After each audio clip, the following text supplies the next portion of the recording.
Good morning, welcome to Morning Review. This is Kim Watson speaking on Thursday, the 28th of January. So, looking at the euro dollar first, and you can see the effects of the Fed meeting yesterday was pretty minimal.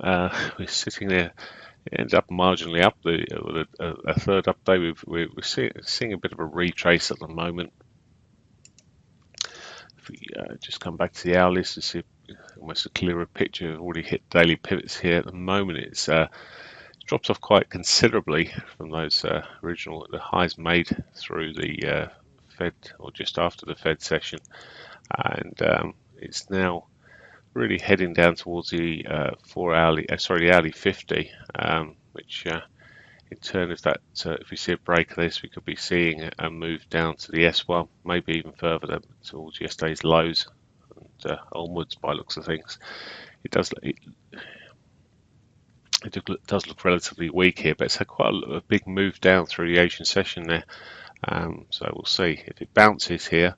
Would be looking for a break of the upper trend line here and a push up towards back towards yesterday's highs. Maybe even the R1. It may be a big ask the R1, but it's a possibility. But at the moment, as I say, looking relatively weak on the four hourly on this hourly picture that's occurred here. Although still only really just putting in a higher high and not really putting in a lower high, a lower low rather. Okay. Pound really just couldn't hold on to any gains yesterday. Made previous day that bullish engulfing. It never broke the top of it, never really clicked into being totally bullish, and it's just sort of sitting there in a more consolidated phase at the moment. As I said yesterday, it did effectively click a higher low, and it started looking sort of medium bullish, but when you come back at the hourlies, and you can say anything but now. Break of these lows could see us coming down back down towards the S1 and towards Tuesday's lows. It's just air kissed the daily pivot at the moment. That may be it. If it does push back up into that sort of area, bearing in mind that it did have to run into those 21 moving averages as well, and resistance. If it can push through a second time, well, maybe it'll push on back towards the 50. Interestingly, hourly 50, if you look at that, it's still got a bit of a curl up there. It's still got an edge up at the moment, just. So, as I say, if it can manage to break through the daily pivot, well, possibly it could push on and it could head up for the R1 area. But at the moment, looking to the weaker side, would rather see it break the lows here and target the S1. Dollar yen. Dollar yen's been making steady progress back up again, gradually, but slowly and surely. Higher lows coming in. Although this sort of picture that we're seeing here, we could see a rollover from maybe. It doesn't look the strongest of moves. The highs here we'll see. So certainly some weakness there. Looking from the hourly picture, you can see it's much more consolidated at this point here. So we really need to see the breaks to see which way it takes us. At the moment, to me, it's still probably erring with these higher lows and this intermediate time frame. Still probably erring towards the upside there.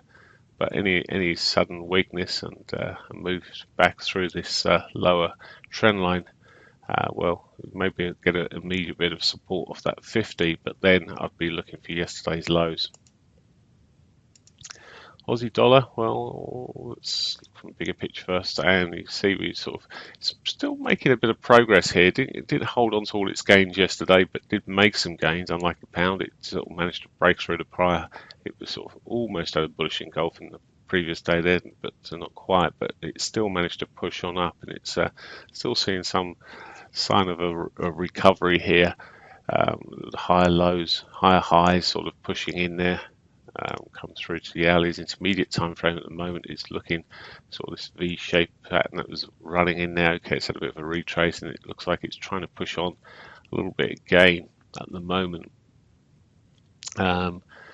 almost already up to yesterday's sort of high-ish sort of area where the supply area was there. Maybe if we get up to that R1 area, we may see supply coming in again and it just finding resistance. So we'll see.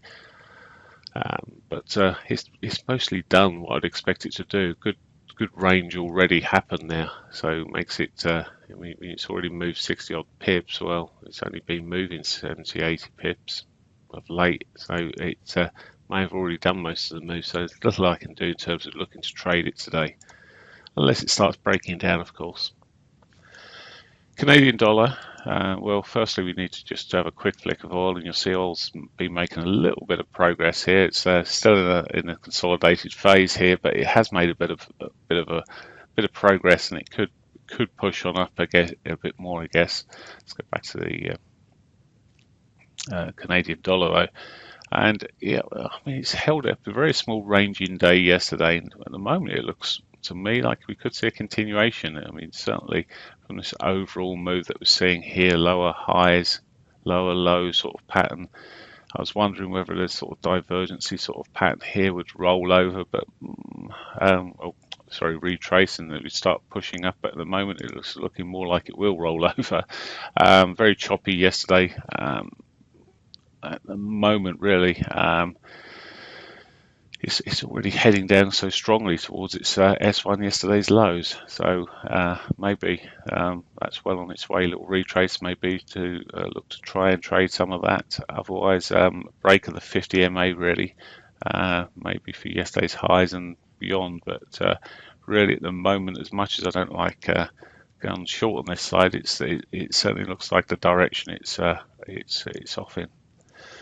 Okay, that's pretty much it for me. News-wise today, there is some key news at 9:30. We've got the UK GDP. It's the prelim figure, so it's the first of the GDP numbers coming out for the UK. So that could create quite a bit of volatility at around 9:30.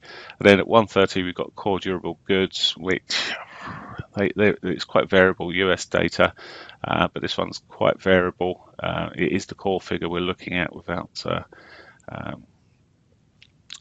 transports, but say variable one, it's not really moved massively in recent year or so, but it can give us a kicker. It is a bit of the great unknown.